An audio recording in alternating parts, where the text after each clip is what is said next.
V prostrednej blízkosti vystrelil na premiéra. Padlo celkom 5 výstrelov. Následne bezpečnostné zložky útočníka spacifikovali a premiéra previezli pravdepodobne do nemocnice Agel Handlová. Neskôr bol prevezený záchranárskym vrtuľníkom.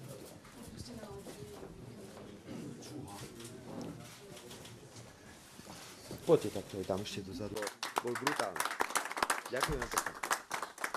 Ďakujem pekne, ešte pekný deň. Dámy a páni, teším sa, že môj kolega